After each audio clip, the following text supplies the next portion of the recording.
Bismillahirrahmanirrahim. Assalamualaikum warahmatullahi wabarakatuh.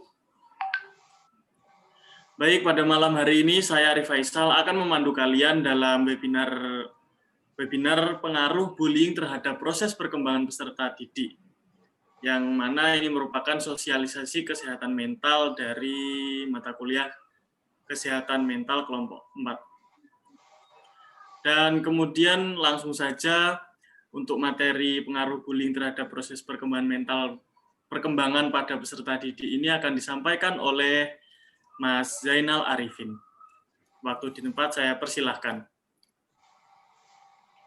Baik, Assalamualaikum warahmatullahi wabarakatuh. Waalaikumsalam warahmatullahi wabarakatuh. Selamat malam teman-teman semua. Tentunya kabar baik ya. Di sini saya akan menjelaskan terkait pengaruh bullying terhadap proses perkembangan pada peserta didik.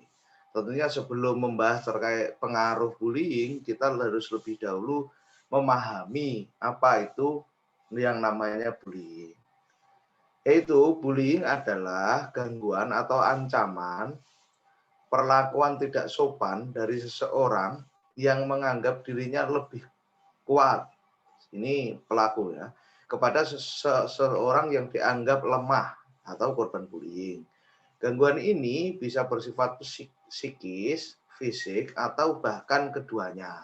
Bullying ini bisa menyebabkan rasa tidak nyaman yang dirasakan oleh korban yang dilakukan oleh si pelaku. Jadi bullying ini adalah perbuatan atau hal yang bersifat melukai orang lain yang merasa dirinya lebih kuat. Sebenarnya kayak memukul, mengejek dan lain sebagainya. Bullying ini ada dua hal, yaitu bisa psikis dan psikis. Berikut adalah contoh-contoh tindakan yang termasuk dalam kegiatan bullying. Yang pertama yaitu menyisihkan seorang dari pergaulan. Biasanya sering kita lihat bahwasanya seseorang yang mempunyai hal aneh pada dirinya itu cenderung dikucilkan oleh teman bermainnya atau pergaulannya. Biasanya ada kelompok bermain tuh. Kelompok bermain ada di sekolah kan biasanya gerudukan itu, geng-gengan. Nah, geng itu mengucilkan salah satu orang karena ada hal tertentu. Semisal seseorang tersebut itu orang kurang mampu, lantas dikucilkan oleh teman-temannya. Itu adalah termasuk perilaku bullying. Bullying secara psikis.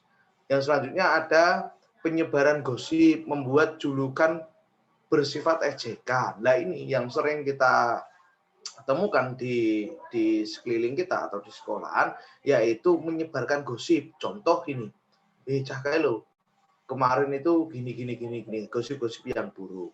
Dan juga membuat julukan bersifat ejekan. Contoh biasanya kita sering menemui contoh gini, wong gendut, seperti saya ini biasanya diejek, wih gendut lah. Itu termasuk juga contoh bullying. Yang selanjutnya yaitu mengerjai seseorang untuk mempermalukannya. Biasanya nek awake diejek sekolah itu dulu kita sering menemui teman-teman kita mengerjai seseorang yang berusaha membuat dia malu. Contoh ditaleni, dikasih tali rafia di dalam ikat pinggangnya atau bagaimana. Seperti itu contohnya. Yang selanjutnya yaitu mengintimidasi atau mengancam korban, melukai, itu juga termasuk bullying, tapi secara fisik. Nah, jadi itu sebagian dari contoh-contoh bullying. Menurut Always, jadi penulis dari Bullying at School, bullying dapat dibagi menjadi dua, yaitu direct bullying, yaitu mengintimidasi secara fisik atau verbal, memukul dan lain sebagainya, menjewer, menendang. Biasanya cilik itu di sekolah sering menendang kancane, mukuli dan sebagainya. Yang kedua, indirect bullying, yaitu mengisolasi secara sosial, yaitu seperti tadi mengucilkan seseorang. Nah, bullying ini berdampak bagi si korban bullying, yaitu dampak bullying bagi korban. Yang pertama bisa stres atau depresi. Jadi orang yang sering dibully itu bisa menjadi stres dirinya karena dia merasa tertekan. Yang kedua, berkurangnya kepercayaan diri. Si korban bullying ini bisa jadi pemalu, tidak percaya diri, bisa jadi pendiam, menurunnya nilai akademik, dia jadi malas belajar, malas berangkat sekolah karena dia cenderung memikirkan apa yang dibulikan oleh teman-temannya tersebut. Yang selanjutnya merasa terkucilkan dalam pergaulan. Nah ini dia merasa disendirikan, tidak punya teman dan lain sebagainya. Yang selanjutnya yaitu menjadi beban pikiran atau bahkan mencoba untuk bunuh diri. Lah ini yang paling bahaya. Orang yang sering dibully itu kan dia bisa menyebabkan depresi, putus asa dalam menjalani kehidupan karena sering diolok-olok, dibully dan sebagainya. Lantas dia bisa mencoba untuk bunuh diri. Contoh gini, orang gendut itu sering dilok-loknya sama temennya, sering diolok-olok, sering dibully oleh teman-temannya, dia merasa putus asa. Bisa-bisa dia diet ekstrim, nggak berhasil dietnya, dia bisa sampai ke bunuh diri. Tuh, selanjutnya, next. Yaitu hal-hal yang dapat dicermati dalam kasus bullying. Jadi kasus bullying ini bisa kita cermati bersama, yaitu yang pertama, hal-hal yang dapat dicermati dalam kasus bullying. Yang pertama ada tanda-tanda anak menjadi korban bullying. Ini ada tanda-tandanya jika anak-anak menjadi korban bullying. Yang pertama yaitu timbulnya keluhan atau perubahan tingkah laku atau emosi anak karena depresi yang ia alami sebagai korban bullying. Nah ini anak itu cenderung ketika menjadi korban bullying, tanda-tandanya cenderung anak itu akan depresi. Yang kedua, adanya masukan laporan dari teman atau guru mengenai kejadian bully yang dialami anak tersebut. Jadi ada laporan dari teman sekelilingnya, sering diejek dan lain sebagainya itu. Yang selanjutnya, yang kedua yaitu tanda-tanda anak sebagai pelaku bullying. Yang pertama, ada anak menjadi agresif khususnya pada anak lain yang lebih muda usianya. Berarti tanda-tanda orang yang sering melakukan bullying itu biasanya anak itu lebih agresif terhadap orang di bawah umurnya. Yang kedua, anak tidak memperlihatkan emosi negatif pada anak yang lebih tua. Tapi sebenarnya anak itu memiliki perasaan yang tidak senang. Contoh, biasanya menunjukkan sikap-sikap ketidaksenangannya terhadap orang yang lebih tua pada dirinya. Yang ketiga atau selanjutnya, ketika bersama orang tua, sesekali anak tidak agresif. Yang selanjutnya, adanya laporan dari berbagai pihak ketika ia melakukan tindakan agresif. Selanjutnya, anak yang pernah menjadi korban bullying bisa jadi akan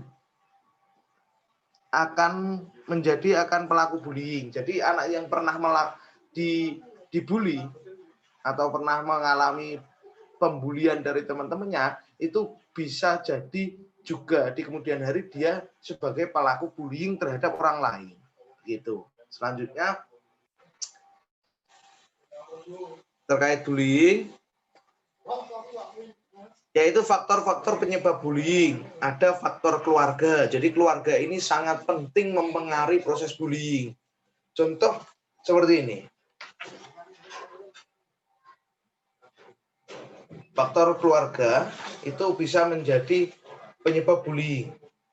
Contoh bagaimana lingkungan keluargaannya dan lain sebagainya itu mempengaruhi anak itu menjadi penyebab bullying. Yang kedua yaitu faktor kepribadian. Contoh dia itu berkepribadian yang agresif. Jadi itu dia akan cenderung bisa berpotensi melakukan proses-proses bullying. Yang selanjutnya yaitu faktor sekolah. Tingkat pengawasan di sekolah menentukan seberapa banyak dan sering terjadinya peristiwa bullying. Jadi pembiaran di sekolah ini menentukan proses terjadinya bullying. Jadi semakin bullying itu semakin ada pembiaran di sekolah, bullying itu akan semakin marak. Mungkin seperti itu.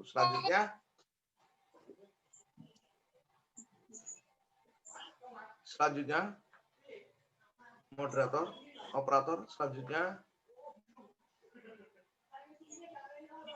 solusi pencegahan bullying. Yang pertama ada solusi untuk pencegahan bullying di sekolah, menciptakan budaya sekolah yang beratmosfer belajar yang baik. Contoh di sekolahan itu menciptakan suasana ramah terhadap anak-anak peserta didik. Pengawasan dari sekolah itu lebih ketat dan juga dari antara guru dan murid itu lebih akrab dan lain sebagainya. Kedua, menata lingkungan sekolah. Lingkungannya sekolah harus ditata dengan baik. Itu bisa menjadi solusi pencegahan bullying. Yang kedua, dukungan sekolah terhadap kegiatan positif siswa. Jadi sekolah itu harus mendukung kegiatan-kegiatan positif yang dilakukan oleh siswanya. Itu bisa jadi solusi untuk mencegah bullying yang ada pada sekolah. Selanjutnya, terima kasih. Mungkin itu paparan sedikit dari saya terkait bullying, pencegahan bullying yang ada pada sekolah atau pada peserta didik. Mungkin itu. Saya waktu dan tempat saya kembalikan ke moderator. Wassalamualaikum warahmatullahi wabarakatuh. Oke, waalaikumsalam warahmatullahi wabarakatuh. Terima kasih atas materinya, Mas Zainal.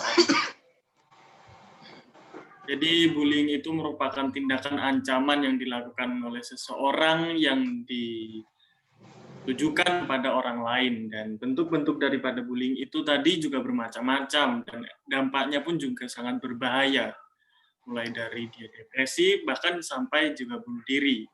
Nah, oke,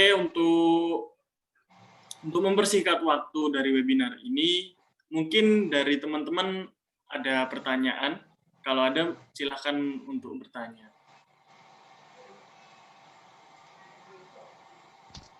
Oke, Assalamualaikum warahmatullahi wabarakatuh. Waalaikumsalam warahmatullahi wabarakatuh.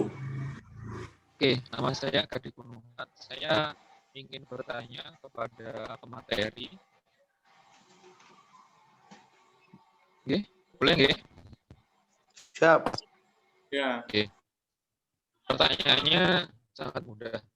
Bagaimana jika seorang yang menjadi korban bully itu melakukan perlawanan terhadap yang bully? Apakah itu dibenarkan ataukah itu juga tetap salah karena itu juga melawan? Karena apa? Seorang korban bullying itu kan tidak akan pernah bisa lepas dari bully kalau dia tidak melawan balik. Terus menurut dari pemateri itu bagaimana? Apakah yang dilakukan korban bully itu benar atau juga salah? Kan dia melawan balik itu. Terima kasih. Oke, terima kasih. Jadi pertanyaan dari Mas Kadi Kunuhat itu adalah apakah salah jika korban bully itu melawan? Karena jika korban bully itu tidak melawan, maka si korban akan terjebak di dalam circle bullying seumur hidupnya. Baiklah, Mas Zainal Arifin, silahkan untuk menjawab.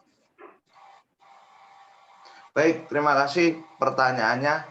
Jadi untuk soal menurut saya ya, jika bullying tersebut dilakukan dari bullying secara fisik, contoh dipukuli atau bagaimana, seorang yang mendapatkan bullying dari temannya itu boleh menghindar. Jadi kalau nanti korban bullying itu melawan bullyingnya, nanti akan malah memperkeruh suasana pada pertemanannya. Itu contoh ketika dipukul nanti dia melawan mukul dan lain sebagainya, itu nanti malah menyebabkan memperkeruh suasana pada circle pertemanannya. Mungkin yang dibully bisa menghindari pukulan tersebut atau menghindari mindset atau menanamkan mindset pada dirinya bahwasanya aku akan mencari teman pergaulan yang tidak melakukan bullying terhadapku. Mungkin seperti itu, biar tidak terjadi apa jika melawan nanti ditonjok, membalas nonjok dan lain sebagainya, nanti akan terjadi proses malah memperkeruh suasana pertemanan. Jadi ketika dilukai oleh teman-temannya, ya dilaporkan saja ke pihak sekolah atau ke pihak-pihak yang berwenang untuk menangani hal tersebut. Jangan takut untuk melaporkan jika teman-teman itu mengalami bullying. Jika bullyingnya secara psikis, itu contoh dijuluki gendut dan lain sebagainya, sahabat teman-teman bisa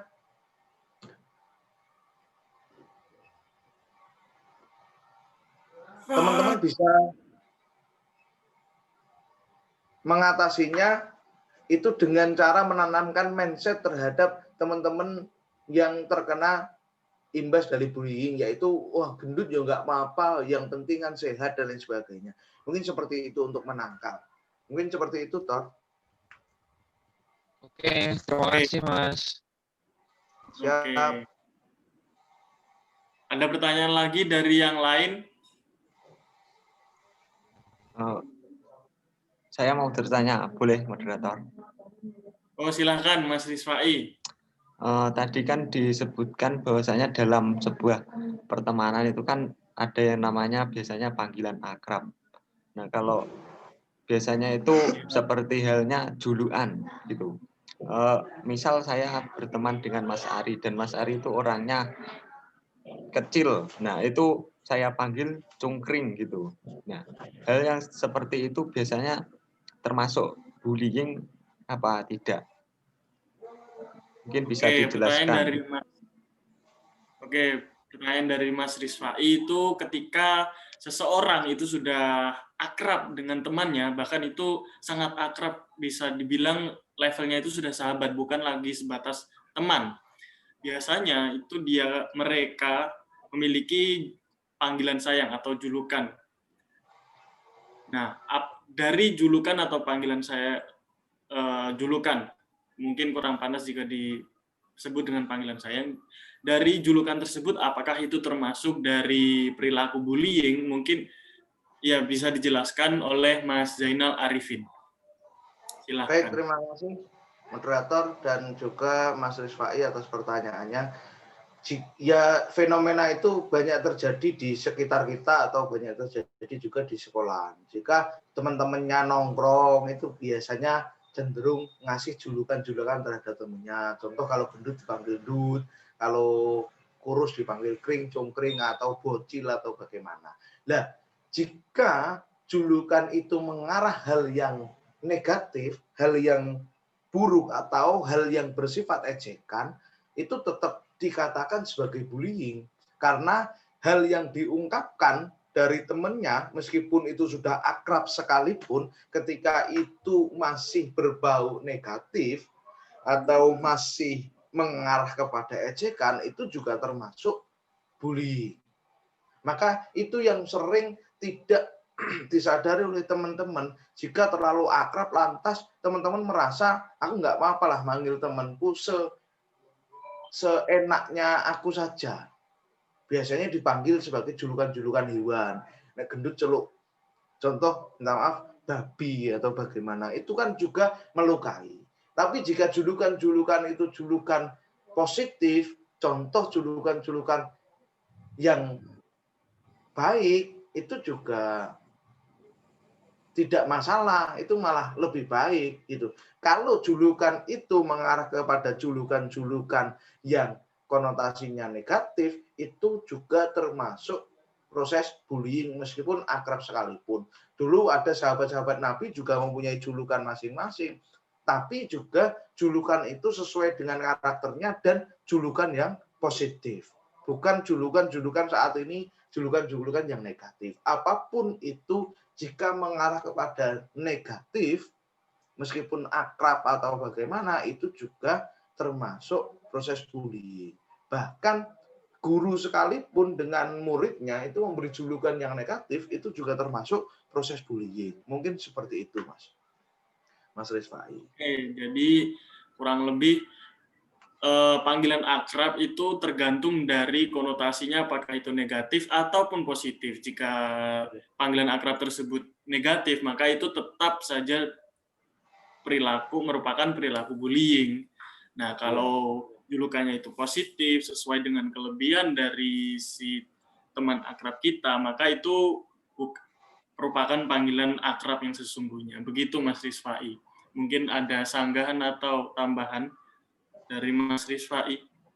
Atau yang lainnya juga boleh. Terima kasih Mas, sudah jelas kalau saya. Oke. Mungkin ada pertanyaan lagi dari peserta yang lain. Mas. Halo. Halo. Halo. Halo. Ya. Saya boleh bertanya ya? Oh, boleh, boleh. Silahkan Mas Dinar. Gini, menghindari siklus bullying itu gimana sih Mas? Kan gini ya, anak-anak sekarang kan pakainya gadget, terus internet juga mudah kan untuk dijangkau untuk mereka sekarang ini. Nah, Ya. siklus bullying kayak drag joke, kayak ya pokoknya yang kotor-kotor di YouTube, kan aksesnya mudah banget. Nah, untuk menghindari anak-anak melihat hal-hal tersebut untuk belajarnya itu loh gimana Mas? Kita kan nggak bisa dong kalau langsung ngelarang anak-anak nggak boleh main HP, itu nggak bisa zaman sekarang itu. Zaman sekarang tuh kayak anak-anak itu udah makanan gitu loh main HP. Kadang kan main game online juga gitu. Mereka kasar, mereka membuli temannya yang di sampingnya atau mabar bareng gitu loh. Kalau temannya salah dikit gitu kan langsung kasarnya metu. Itu kan bentuk bullying juga, iya kan? Ya. Nah, untuk menghindari dan juga mengajari anak itu gak berbuat seperti itu gimana gitu. Oke, pertanyaan dari Mas Dinar tadi, bagaimana cara menghindari dan meminimalisir perilaku bullying di lingkungan digital? Baik itu lewat dari game online, dari YouTube, dari dark jokes yang tersebar di Twitter maupun di Facebook atau sosial media yang lain. Gitu, Mas. Benar ya, Mas Dinar ya? Iya. Ya, begitu Mas Zainal Arifin. Baik, terima kasih pertanyaannya. Mungkin gini, untuk bagaimana mendidik anak agar tidak terjebak pada proses dalam lingkar bullying, ya, mungkin bisa memperketat lagi atau mengintenskan proses pendampingan terhadap anak tersebut. Jika anak itu masih dalam usia kanak-kanak, itu harus peran orang tua dan guru atau peran keluarga harus ekstra melakukan proses pendampingan, apalagi di era sekarang. Apalagi di era pandemi, anak-anak itu SMP, SD itu sudah diharuskan memegang gadget untuk mengikuti proses belajar mengajar. Nah, anak tersebut nggak mungkin hanya membuka Zoom atau membuka proses belajar mengajar, tapi juga akan membuka yang lainnya. Nah, itu peran dari keluarga itu harus melakukan pendampingan secara ekstra terhadap anak-anak tersebut. Nah, untuk melatih anak agar tidak terjebak pada circle bullying, kita sebagai orang tua atau lingkungannya bisa menanamkan persepsi-persepsi terhadap si anak tersebut, bahwasannya le, nduk, atau nak, bahwasannya ketika kamu berbuat kasar, berkata kasar terhadap temannya, itu akan masuk terhadap alam bawah sadarnya, lantas mempengaruhi orang lain, itu bisa orang lain menjadi stres. Atau gini secara halusnya, kita bisa bahwasanya le, nduk, bahwasanya jangan berkata kasar terhadap temannya. Jika berkata kasar, itu bakal menyakiti temannya. Mungkin pemahaman terhadap bahwasanya bullying itu buruk, itu harus dilakukan secara intens oleh orang tua. Mungkin seperti itu. Oke, jadi cara kita untuk menghindari dan meminimalisir